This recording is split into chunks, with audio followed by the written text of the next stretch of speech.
Hello and welcome to another episode of the Haskin Cast podcast. I am your host, Scott Haskin, and I have a crossbreed podcast today because I have with me a very special guest, the bass player of Uriah Heep, sitting waiting to go back out on the road as soon as they can and as soon as that new album can come out for us all to enjoy as well. Let's welcome Dave Rimmer to the show. Dave, how are you doing?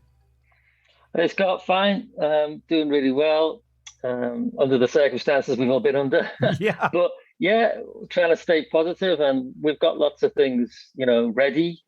So we're just bursting to get out, get back on the road and see all the fans, and just get back to normal. So yeah, pretty excited about the next few months as well. We've got things coming up. So yeah, sure. Doing okay. How are you? Okay. I'm doing really well. I'm enjoying doing the podcast, going through all the music. I've just started to hit Outsider now, which was your entry point into the band. Yeah. But I really loved, Russell had posted some pictures of some of the gigs that you guys did right around the time you were recording. How did it feel to just get back out there and see that sea of people cheering for you again? It was great. I mean, it was, to be honest, it was quite, I think for most bands and musicians I've spoken to as well, it was quite nerve-wracking because even though it was only that sort of 18 months of not playing, you think, oh, it's going to be fine. But as it got closer, when them gigs came in, I think we all felt a little bit nervous because we hadn't played together for a while, and I think we were sort of excited and. But I mean, I was quite nervous, but we had a rehearsal, and everything was fine. It was great to see the crew guys because we hadn't seen each other for so long, right? And when we actually hit the stage, it was fantastic. It was just great to see lots of familiar faces in the audience as well. Like there's a lot of fans that come to see us all the time, and it was just great to really communicate again with each other. So it was fantastic. Mm. And I think it's certainly understandable because you had been away for so long that first couple gigs are going to have a few butterflies. It's not like your guys' music is really simple. There's a lot going on. There's a lot to play and a lot of notes to know. I think that's a completely reasonable response. Yeah. Yeah, it was just kind of. I mean, you know the songs and everything, but it was because I think the pressure of that time, COVID, because you didn't really know what was coming next. It just seemed to be, as it just seemed to be like a year of bad news in every way, and at the end of it, you were just so happy to see everyone and get back on stage. But it was when we hit them first chords, it was like, yes, we're back. Right. Well, and not only was it just the pressure of playing a gig, it's not like you're playing a small club. You guys were playing huge festivals. Yeah, we did a big festival to start with.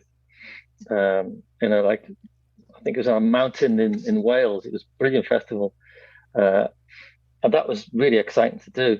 And so it wasn't like a small gig. It was like a quick rehearsal. Okay, guys, and then just get, it's got to be fine. It's got to be fine. And then, but once we got on stage, it was really quite emotional, really. Oh, I can imagine. I mean, even just being with the guys and playing again had to be some element of just overwhelming emotion. Yeah. Yeah. Now, I wanted to ask you, I have to clear up a rumor that I heard about you. Paul Newton, when I interviewed him, he told me that you actually change your strings before every show. Is that right? Yeah, I do. I think it goes back to even when I think sometimes people's sweat, in their hands can be a slightly bit more corrosive than other people, because I have spoken to other bass players who change them every couple of shows or every month. But for me, it was just because my tech, Brian, who's been working for Heep, he also worked for Heep before me with Trevor Boulder. Uh-huh. And well, when I first joined the band, and he was changing my strings, and I think it was the first few shows, he was like, "Man, I've got to change these strings every night because they're completely dead the next day." Oh, wow. But it depends as well because some players um, depends what sound you want. If you want that sort of new string sound, it's kind of more punchy and more zingy. It's a bit more treble in it. Um, so if you want that sound, you have to change your strings, every night or every second night. But if you want that sort of more of a dull thud, um, which is really popular as well, it's just more of it's another classic rock sound. But then you can leave them on for a couple of shows. But for Heap, I think for me, because playing with Russell Gilbrook, he's so heavy, he's so loud. The way he plays, and when you play with him, you don't really realize, but you actually hit the strings a lot harder than you normally would because as soon as he starts playing, you're like, oh, you start playing harder because you either turn yourself up but you automatically just play harder because he's so rocking and so heavy. You've got no choice but to be with him. So I think a set of bass strings playing with Russell, it gets a severe pounding. So they're completely gone by the next day. They don't work anymore. I imagine you have quite the handshake as well.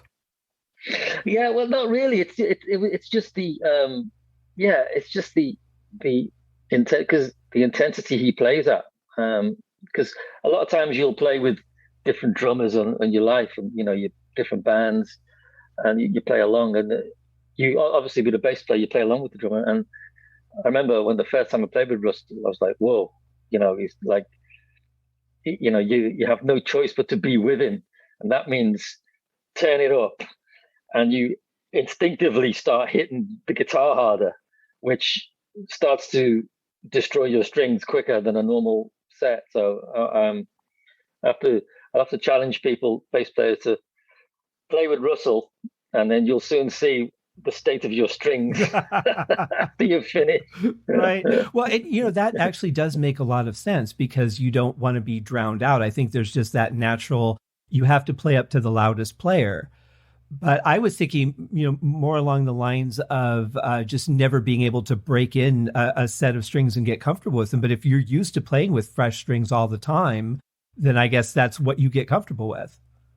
Oh, yeah. And anyway, my tech, Brian, he's an expert. He was actually a bass player. I mean, all the fans know him, Brian West.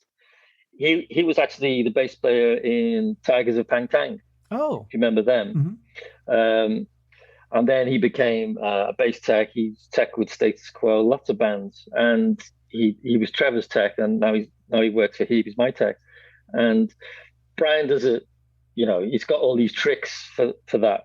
You just stretch them in, and so when he hands me the bass every day, it stays in tune great. It's impossible to put it out of tune because he spent about an hour or 2 hours stretching the strings in. Wow. So they're fine, and they're roto sound strings, which are, everyone knows roto sound, which is my preferred string, and they're like the classic, rock string, and they never let me down. So yeah, and even as hard as you play, that's pretty amazing. Yeah, they just they got that tone, and they were I think the round set was originally designed by John Entwistle from the Who. Oh, really? Way back in the mid '60s. Yeah, he I think Pete Townsend was using the round strings, guitar strings, and Pete Townsend, John Entwistle, he actually went into the factory and developed the standard set that everyone has. Every bass player uses these days. So John Entwistle was a real sort of innovator for the bass, for the bass guitar, yeah. That's amazing. I did not know that. Yeah. Learning all kinds of stuff today. That's great. Yeah. I'm curious, when you first joined the band, did you work with Russell to develop a musical relationship, or did it just kind of happen through rehearsals? It was just natural, really. I mean, I had jammed with Russell before. That's how I met Russell. So I jammed with him a few times. We used to play. I was in like this classic rock sort of cover band. It was me. It was Richie Faulkner and Judas Priest, the new guitar. It was me and him. We had a few guests, different guests every week. It was really good. It was every Sunday for years we did it. And Russ came down a few times, and he would get out and play with us. Okay. But we do everything. We do, everything from, Metallica, Iron Maiden, Deep Purple, Uriah Heep. Uh, and that's how I met Russell. So I'd already played with him a little bit. So I was used to, how great he was and everything. So it was he's really easy to play with, and he used to like take the roof off the buildings with his power. and what's funny is you look at him and he's not a very tall guy. He's very well muscled, but you wouldn't think that he would have that power just looking at him. But man, when he gets behind the kit, he knows how to hit. Well, yeah, and it's not it's his, it's just the way it's just natural for him, and plus he can play any style. I mean, yeah, he can play rock, hard rock, and heavy metal, but he can also play, jazz. He played jazz for many years, So I mean, I've done a couple of sessions with him where we played really lightly, sort of like like a ballad material and stuff. And he does like everything, percussion. I mean, he's got, there's nothing he can't play. There's any style. That's pretty amazing. Yeah. I've had the pleasure of seeing you guys twice live here in Las Vegas. The first time was, I want to say it was right before Living the Dream came out. And you guys were playing at, I think it was Boulder Station Casino. And then the last time you were here at the Hard Rock opening for Judas Priest. And one thing I have to say about seeing you guys live is the energy and the joy on stage. Like, you guys are very busy. Your parts can be very technical, but you guys seem so relaxed and just like you're really enjoying being on stage. Is it that you don't have to focus so much on the technical? It just feels natural? It's a bit of both, I think. I mean, you always feel. I mean, for me, I always make sure I'm prepared. It goes way back to when I joined Heap. When I first, even went for the audition, and I was always, really paid attention to the parts. So I would learn the parts like we all do, and then you put a bit of yourself in there, because you can't play like all the different players. Even, I mean, Heath have had so many great bass players. Gary Thane, Paul Newton, Trevor, of course. John Wetton. The list is Bob Daisley. It's just an amazing list of bass players. But I always tried to just learn the parts and just be prepared. And also, when you play with Mick, Bernie, Russ, and Phil, there's an energy there, which for us it's just normal, to go on there and enjoy it and support each other, because we are a band, so there is kind of playing with Heap. There's like there's like a high standard that we always try to keep, because we just want to deliver every time, and it's really exciting, as well. Oh yeah. Well, and from a crowd standpoint, it's kind of a double impact, because we see you guys enjoying yourselves and we enjoy that, but we also enjoy that coming out in the music as well. I mean, the two shows I've seen, they were just stunning. I was blown away I wasn't surprised at how good it sounded, how good you guys were as players, but just what I felt coming off the stage, I didn't really expect that. And I think those were a couple of the best concerts I've ever been to. Oh, great. That's amazing to say that, because, as I say, we always do try, it's like an unwritten, I think it's just natural for us just to, really try to deliver it to the audience. And like, it's like it's like a relationship. They're there to, you know, to see us, and we're so happy to, to be, playing them songs for the fans, that you just want to, really make sure that, you know, that the energy from us is really hitting home to, the audience, because without the audience, we haven't got anything. It's been Right. improved.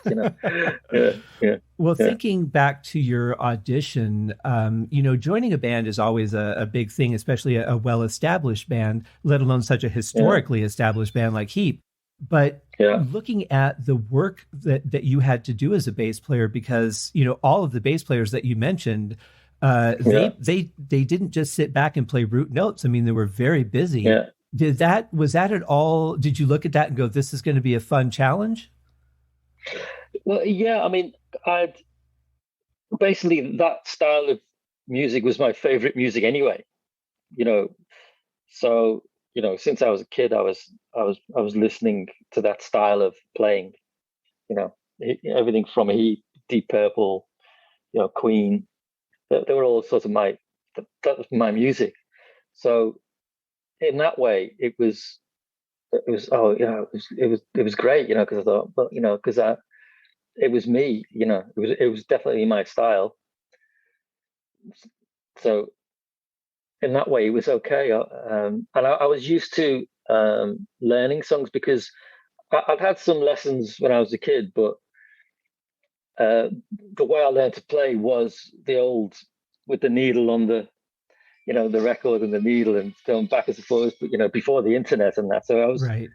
I was really used to playing along with records when I was a kid, to learn to play, and then joining bands from like high school and stuff, and things going on, and then playing bars, and I played in original bands and cover bands. So I think playing in cover bands helped me as well, because you had to learn that, a lot of different sorts of rock styles. So in that way, I was quite comfortable, because it was my music, you know. But I was nervous, because uh, I was a fan of like Trevor Bolder. He was such a great, powerful bass player, and I was thinking, wow, you know, can I really do this? But but um, but it was great. The guys as well were really supportive, and like Mick, and I'd also just be yourself, and you'll be fine. So they were really supportive as well. But the main thing, I knew I could play with Russ anyway. So that was so he was my sort of rock, you know. So because you know because I remember him when I auditioned, when I was going to go for the audition. I remember Russ just saying, "Oh, come down, come down for the audition, blah blah." And I remember Russ just saying to me, "Oh, don't worry, Dave. Just play the way you do when we have a jam. Just do that." Yeah. you know. And he said, "That's what you can do, and that's why I want you to come down." So okay, so it was good having that, you know, having that sort of support from Russ saying, "Just do what you do and don't think about it." So, Right. so it was Right. really cool. Yeah, Well, and there's so many aspects to joining a band, right? You have to be able to yeah, play the songs and play in the band style, but there's personality, there's writing, there's, yeah, you're a backing vocalist. So there's so many yeah. components to consider. But I can't imagine, walking into that room and just meeting everybody and not wanting to be a part of that band just because of the personalities even. Yeah, it was. It was. I went down there, and I think I had a couple of weeks to learn the set.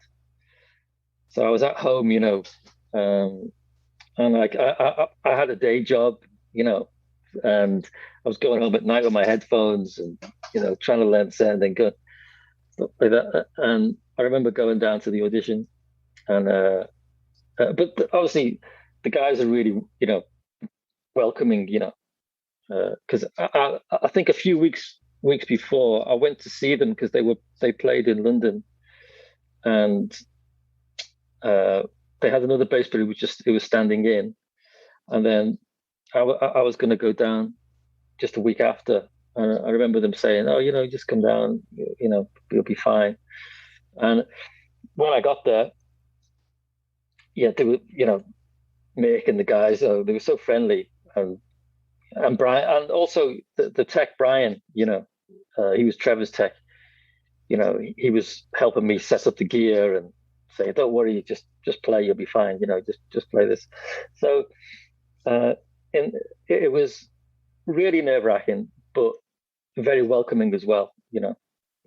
And I knew, and really, I knew that all I had to do was just play, as Russ had said to me earlier. He just said, you know, just play like we do when we have a jam. I said, okay, yeah. Well, I'm really glad it worked out. I mean, you've added so much to the band, and I love the sound that you add to the albums. They've been great. And you had, being that you're a backup singer, it seems like this whole thing with COVID would be really difficult on singers. Have you been working on your voice this whole time? Yeah, not really. I've been playing at home a lot. But I mean, we did when we do a rehearsal, we will, we set everything up because then you're playing at stage volume. Right. So I mean, actually, we are rehearsing next week because we have a couple of shows with Saxon. Do you know about that? Oh yeah. Mm-hmm. Yeah, we're playing Manchester Apollo, and the next night we're playing in London at Hammersmith, the famous Hammersmith Odeon. Oh, fantastic. Yeah, so we have a rehearsal next week, and then we go straight to Manchester, and then straight to London. So yeah, and that will be, a full rehearsal with our monitor guy, our sound guy, and then you've got, you can. I think we'll have a day to really, blow the cobwebs away and practice. But we can, but at home as well. I mean, recently we were writing all at home. We all getting ideas together during COVID, for new songs for the new album. So in that time, yes, we would. I know the other guys as well would.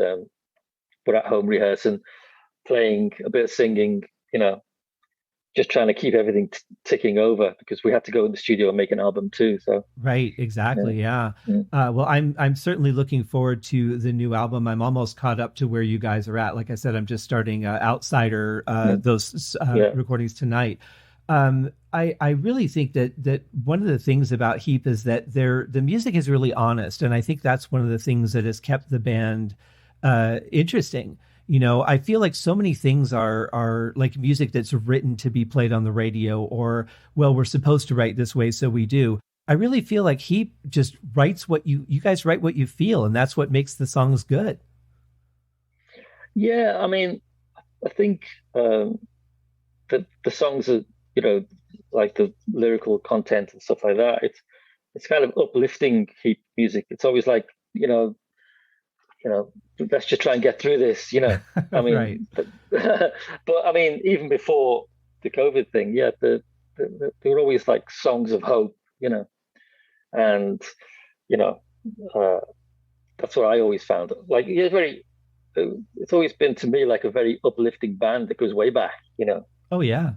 Yeah. it was always about, it was always kind of about conquering that mountain, and trying, so that still runs true. Well, and when I go through the songs too, I very much feel in the music as well that it supports that vocal, that, the music is often empowering. There's those moments of turmoil that you're going to experience in life. But yeah, I think the music follows that message very well. And speaking of writing, you had a song that you co-wrote with Jeff Scott Soto that was on Living the Dream, Grazed by Heaven. How did that one come about? Well, it was, I mean, I'd always been a big fan of Jeff since he was with, Yngwie Malmsteen and Talisman and all the bands he's played with.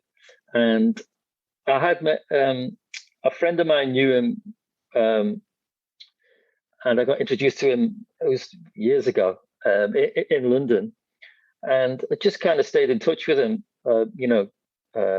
when he would come to London, I'd go and see, I'd go and see, because he played Europe and London quite a lot over them years, and just sort of stayed in touch with him.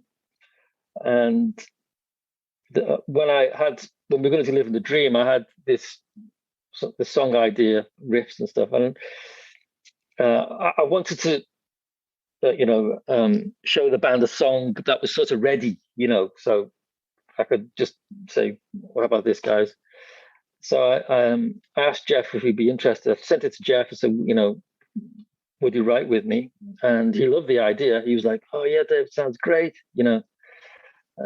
So I sent him the music, and he came back with these great ideas and the great lyrics, and that was it. He sent me the demo back. I played it to the band. The band really, really loved it. They were like, "Oh, they were really happy about it." And yeah, we went in the studio, and the band did a great job on it. And I was really pleased the way it came out. And because I was thinking, there's a couple of Heap tracks were my favorite tracks. There's a few moments in the later Heap catalog, like there's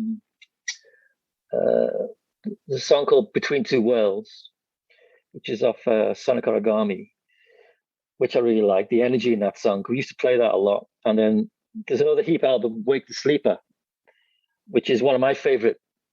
I love all the songs on that album. So I wanted to put together a song that was the elements of older Heap, but with the slightly more modern Heap. So that was my idea for that song, and it worked out perfect. Yeah, I think you nailed it. And I love the fact that it was the first one on the album, because it really sets the tone for the rest of the album. Yeah, I mean, when we were, that was exactly, because it was a good opener, because it was like, okay, here we go, get ready for this, Right. So it's just the tempo of it, and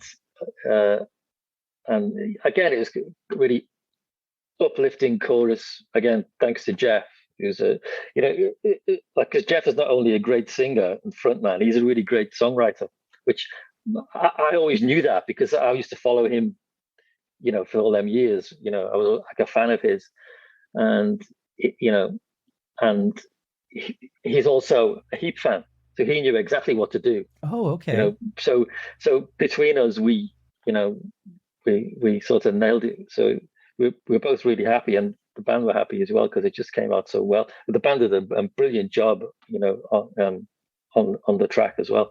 Yeah, and the production on that album, really, the last few albums has really been amazing. The only complaint I've had about the band, going through all these songs, is that the production on some of the older albums, things weren't panned very well. There's stuff that's buried in there, but now you guys sound better than ever. The production is fantastic. Yeah, I mean, "Living the Dream" I think it sounds amazing. That's Jay Rustin produced it, and Jay just produced and engineered our latest album, which will be out, sometime next year. Or but he just did another great job on our new album. So obviously Jay had a huge influence on the way "Living the Dream" album sounded, because he did such a great job on it, which is why we got him, because we knew that's what we wanted. We wanted that presence and power, which we'd heard on his previous work he'd done. So that's why we got Jay to do the project. Yeah, and it's a great choice, because the albums just sound so rich and full. There's not. It feels like there's not another space that you could have squeezed in another sound. Like the whole sound field is filled, but it's not too loud. It's not clipping. It's not piercing your ear. It's really just perfect. Yeah, and again, I think it's trying to blend, which Jay understands as well. It's trying, and what we do is, with the modern Heap, because I mean, there's so many eras of Heap. So it's just, trying to blend the classic sound with today, with because we all play differently, obviously, different are playing, like, particularly like Russ's playing style is different to, the previous, like Lee Kerslake, and it's a different style, and the, you know, and so the bass as well has to fit with what Russ plays, but it's still keeping in in context to, the classic, you know, the classic, 70s golden era of Heap, Mm-hmm. you know. So it's just trying to keep a blend of the two, really, and adding the vocals, which are the main thing, the classic Heap lead vocal melodies and the backing vocals, and the Hammond and mixed guitar. It's a real balancing act, but I think Jay completely understood that as well. So I think that's why "Living the Dream" it went down so well with the fans, you know. Well, that and the writing is fantastic. The performances on the album are, I don't think you guys could have come up with anything better, to be honest. It's just from wall to wall a great album. And that makes me more excited to hear the next one whenever it's ready. Yeah. Before I let you go, I got one more question for you, if you don't mind. I know that you're on Cameo. How did you decide, yeah, you know what, I want to do this? Because that seems like a really difficult thing. You don't get much room to tell the artist what you want from them, and you probably have to decipher quite a bit to really get them what they want. Yeah, I mean, I think it came from, I think when everything shut down because of, the COVID thing, um, um, I think the idea came from our management, uh, Adam and Ace, because obviously everything went crazy. And I think every band and musician was thinking what to do next. And this was just one of the options that came up. We got offered, would you like to do Cameo, as many musicians are doing this? So we just said yes, and it's been good. Yeah, you do get messages saying, oh, it's not very clear sometimes. It's can you do a birthday greeting for a Heap fan, who likes, there might be a joke attached to it, or can you mention a certain thing, like mention a certain brand of guitar, or can you play on your can you play a couple of minutes for them, but can you use a Fender bass, or something, because my dad has a Fender bass, and it's the same. It's the same. I've seen you with one, and it's the same color. So yeah, you have to sort of decipher what to do. But it's been really positive. I mean, to be honest, I haven't done that many. I mean, I think I've probably done about 10 or 12 over that time. Right. But I know there's guys that I think Mick has done many, many. He's done a lot, obviously, Mick, because he's the he's the icon, Mick. So, Sure. and the fans love him, so he gets lots of requests. He gets many birthdays and stuff like that. But we've all had a few. But I mean, for me, yeah, I think I've had the least amount. Yeah, it just seems like it would be just a challenge to make sure that you're meeting what they're requesting, because like I said, you get so few characters to actually explain what it is that you want.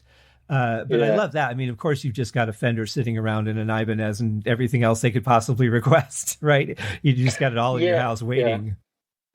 Yeah, I mean, the ones I've done have normally been, can you play a few, can you play a few notes or a couple of chords for my dad, who's a bass player, stuff like that. And can you mention,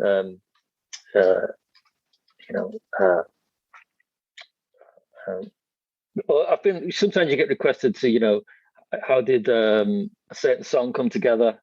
So, so if you were there, like a song for me on Outsider or Live of the Dream, I can say, okay, well, this came in as a demo and we sat around and we first came up with this riff, we play a little riff, but yeah, it's been nice. And I think after you've done it, normally the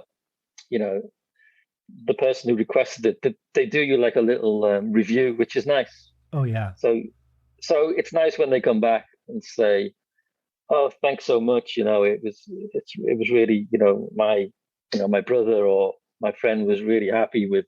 He can't wait to see you on the road, and he was really happy with the video. So it is nice as well. Yeah, It that only is takes very cool. it only takes a couple of minutes to do. So and I think we all need these past months we all need a bit of positivity and try and make people happy. It's okay. Well, yeah, and Yeah. historically, like for most fans, they're never going to get to meet the people that they enjoy. They're never going to get to thank them for the things that they've given. And so this is really nice to actually be able to connect on some level with artists Yeah. who write things that make you happy, or do shows in your town that just you go home from and you can't wipe the smile off your face for 2 or 3 days. I love that. I Yeah. also love that you guys did the T-shirts for your crew. The ones Yeah. where all the proceeds went to the crew. I thought that was a great Yeah. idea. I loved that. Yeah. Yeah, it's so important, I think, for bands to really understand the power of what they can do. And I'm glad that you guys get that, and that you're doing that, and that you're, accessible to the fans. That's all pretty amazing. Yeah. I think, I know people don't, you know, people, lots of musicians that I know as well, they'll complain about social media and stuff like that. But yeah, it's got its downside, but it does give you, I mean, instant access, to what the people that buy the tickets, buy the CDs, because I mean, they send me messages direct on my Facebook, and I always answer them, Mhm. private messages, asking me about the, bass, the band, when we're playing and stuff like that. So I always answer questions, and like, I mean, it's good because you probably know when growing up years ago, you didn't really have access to, you just bought the album and then you might go buy a ticket, go see the band, and they were so like they were like bands are from like another planet, you Right. know, Right. you know.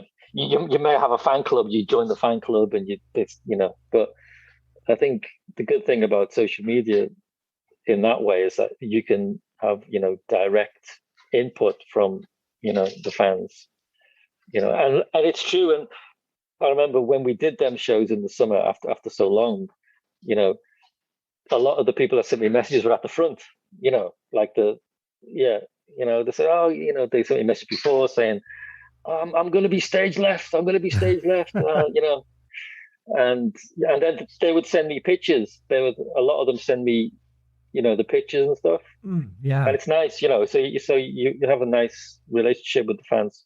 And when we go, um, and I know just next week I'm going to see a lot of them there, at Hammersmith and in Manchester. Mhm. Oh Um, yeah.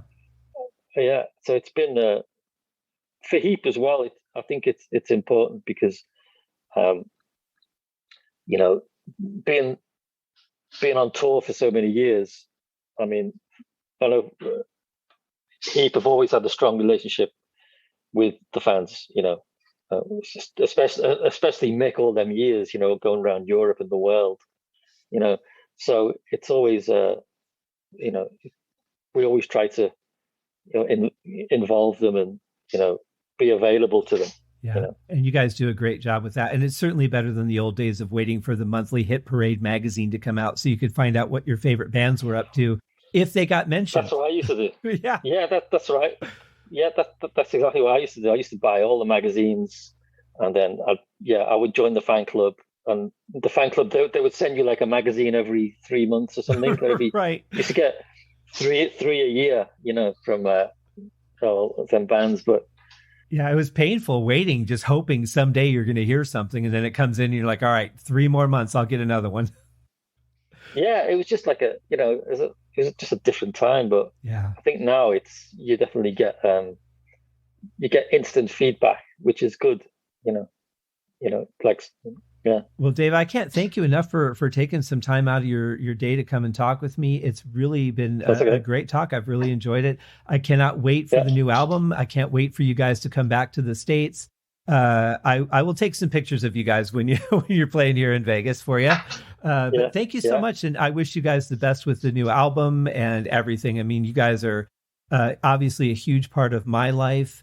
And I know for a lot of other people too. I get a lot of email from the fans as well. So just keep doing what you're doing. It's amazing. Yeah, great, Scott. Thanks. And we will be. We are on our way back. We've got a big. We've got festivals in the summer, which we'll be doing quite a lot of festivals, and then we do the 50th anniversary tour, which starts in September.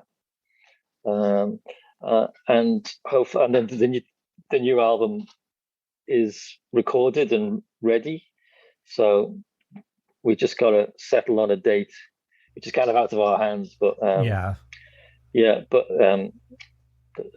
powers that be, the record company and all that. But and the 50th tour, it kind of clashes with our 50th tour because we're doing 50 years of Heep in 22. But just to let everyone know that it will be out as soon as possible. And we'll be touring all over. Well, I and many other people are looking forward to it, my friend. Thank you so much. You take care of yourself, and I'm sure we'll chat again before too much longer. Yeah. Cheers, Scott. Cheers.